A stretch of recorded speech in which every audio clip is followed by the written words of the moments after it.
In 1791, in a remote abbey, the bells kept their own counsel until a whisper became a knocking. They buried her in 3 coffins. 2 days later, the knocking started. Sister Adelinde Marseille was quiet by most measures, a woman of routine, habit, and prayer. But the quiet changed. Small things first stirred beneath fingernails, a shriekless waking with soil clinging to her palms. The nuns shrugged at first. Sleepwalking, they said. A troubled mind. One night, a sister followed.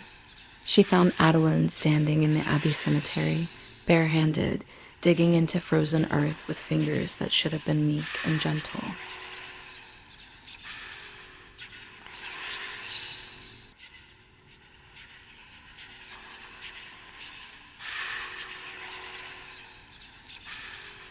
Her mouth opened, and it was not one voice that came out, but dozens, crying, begging, screaming. The abbey rushed to help. The abbot summoned priests. Exorcisms were ordered. But what entered that room did not leave them unchanged. One priest gouged his own eyes. Another swore never to speak again. A third walked out and would only trace his fingers along stone, as if reading a message no one else could see. They said it was not a single demon, not something to be cast out with words alone.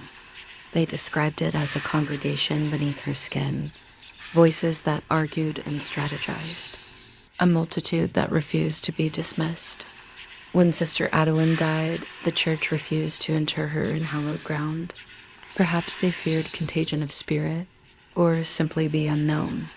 Instead, they built 3 coffins, the inner, the middle, and the outer bound with iron, each nested within the next. Chains were drawn tight. The abbey floor was opened. Her body was lowered. The stone sealed above. And for 2 days, the abbey slept. Then the knocking began. It started small, a single tapping under the floorboards, like nails testing wood.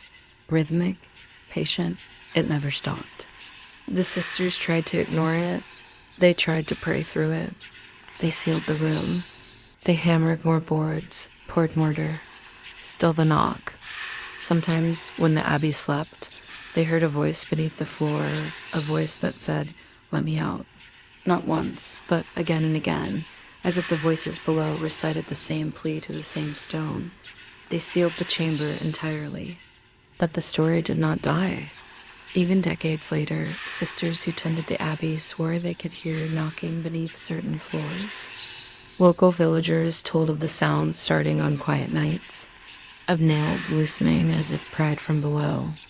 If you stand on old floorboards and listen long enough, you may hear it, the patient rhythm of a demand that refuses to be buried.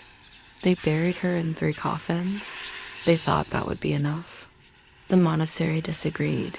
The knocking continued. The voices still asked to be let out. Thank you for listening.